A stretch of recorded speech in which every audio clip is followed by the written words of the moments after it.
Hi, YouTube family. I'm Patty Jackson. I'm your auntie of pop culture, as I love to say. It's not cute not knowing. We start with a hug, and we're going to need that hug because Trey Songz out here with a sex tape. Now,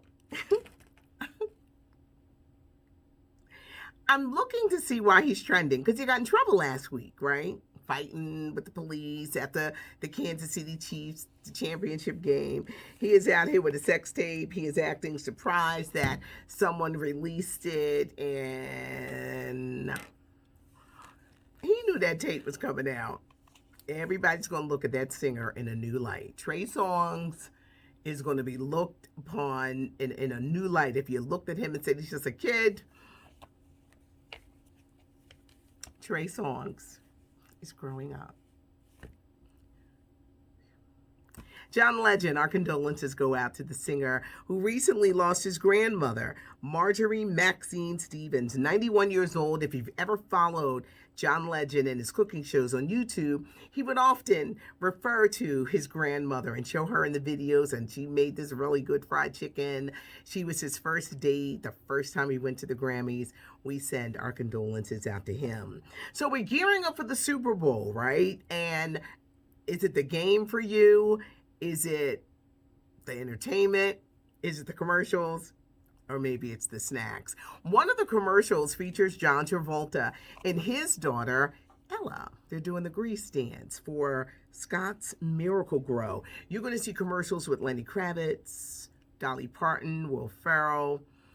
Michael B. Jordan is going to be in some kind of tub for Alexa. You're going to see a lot. You're going to see a lot of great stuff.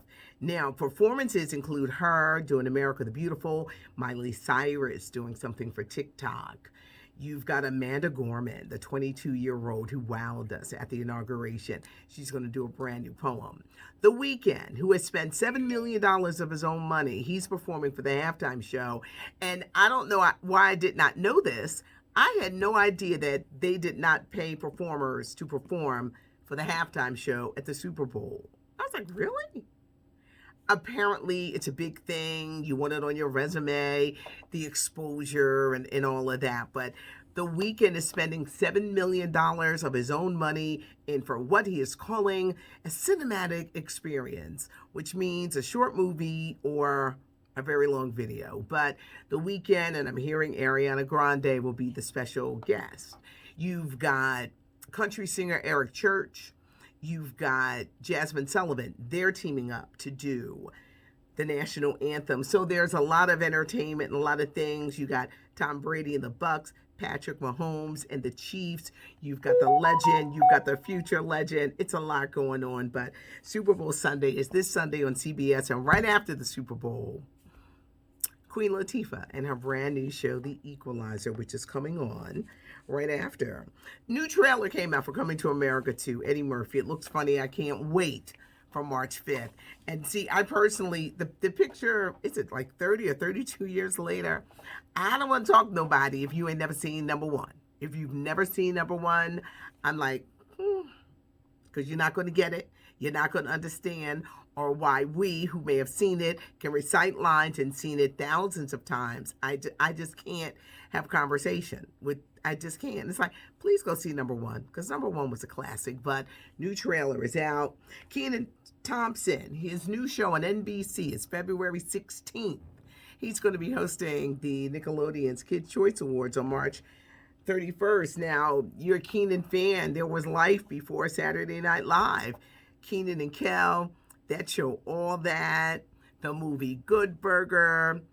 What a come around circle time with Kenan hosting the Kids' Choice Awards. Where's That Slime? On March 31st on Nickelodeon. Let's talk about awards. This is award season, and yesterday I told you guys about the NAACP Image Awards. Well, today, the 78th annual Golden Globe Awards. The nominations came down. The big night is Sunday, February 28th on NBC. Tina Fey, Amy Poehler, after a 4-year absence, the ladies are back. One's going to be on the East Coast, one's going to be on the West Coast. The Hollywood Foreign Press, they do the voting, which is like, it's so different from the Academy Awards because they do TV and film, but it kind of gives you kind of like a precursor to what you'll see with the Academy Awards, where it was a moment of joy for so many.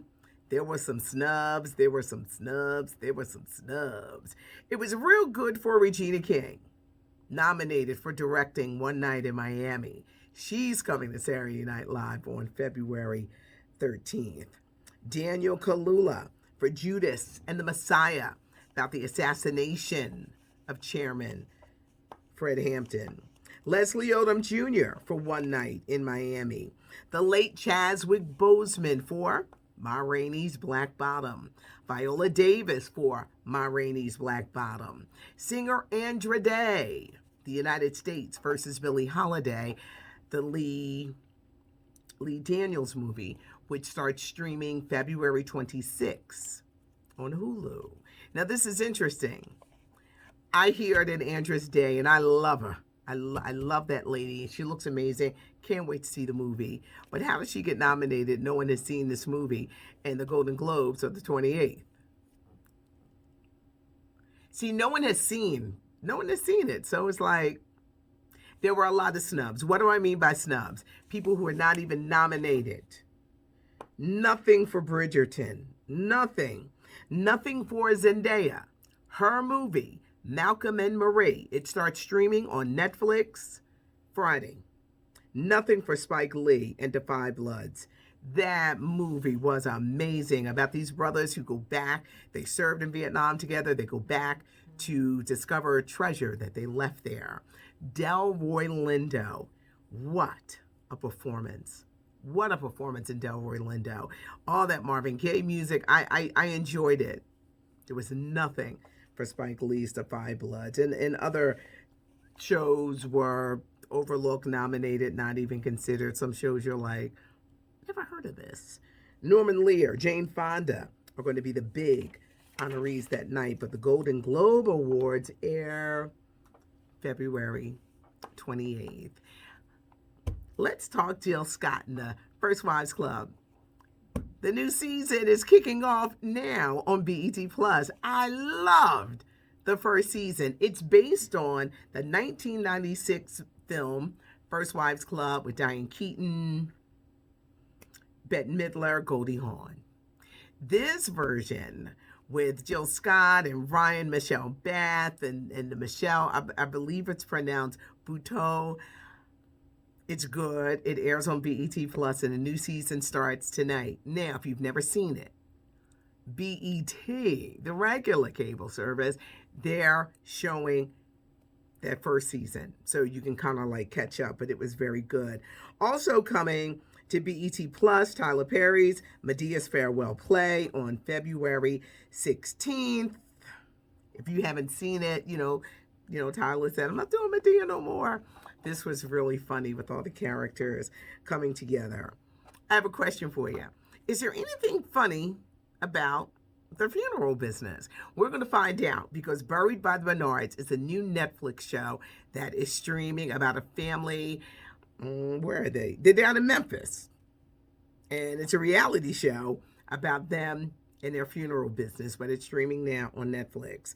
Maxwell is coming out with eyewear. If you know anything about him, Maxwell, he loves to wear his little eyewear. He's teaming up with State Optical Company, and they're a little pricey, but proceeds benefiting the Vision Council's Open Your Eyes Scholarship Fund.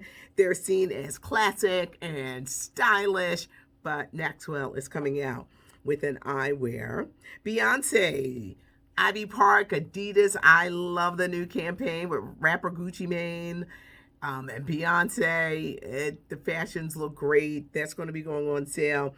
Gabrielle Union and her husband Dwayne Wade. They have a daughter, a toddler, Kavia James, and she looks like an old soul, and she makes the best faces. They have a book about her called Shady Baby. And Shady Baby, it's a picture book. The baby realizes that her shadiness is a superpower. It's powerful. It's a gift. The shadiness can be a gift, moral compass, inner strength. This children's book comes out, y'all, in May. I can't wait to see it. Gabrielle Union, Dwayne Wade. Kirk Franklin is getting into podcasting, mixing faith and humor. Good Words with Kirk Franklin. He's going to be interviewing a lot of his celebrity friends. You will find it wherever you find podcasts. There were a lot of stories, y'all. A lot of stories. Trey Songz.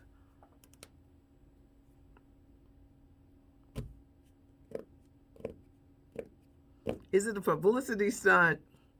If he wanted everyone to know, wait, I'm old school, I say third leg. If he wanted everyone to know that he had a third leg, they know now. And I don't think that most people will look at him quite the same. It'll be like, Trey Songz. Everyone knows now. I had a crazy morning. I had no heat in my house. So I hope that when I get home that it is fixed, but Mercury's in retrograde, and right now it must be like zooming past my home because I just had one of those days. But seeing Trey Songz, the third leg, I said, leave a comment. I love hearing from you. I do read the comments. It may take me a day, but Auntie reads the comments. So leave a comment, give us a thumbs up, leave your comment, spread the word because the channel is growing. It's not cute not knowing, and now you know. I'm Patty Jackson. I'm your auntie of pop culture.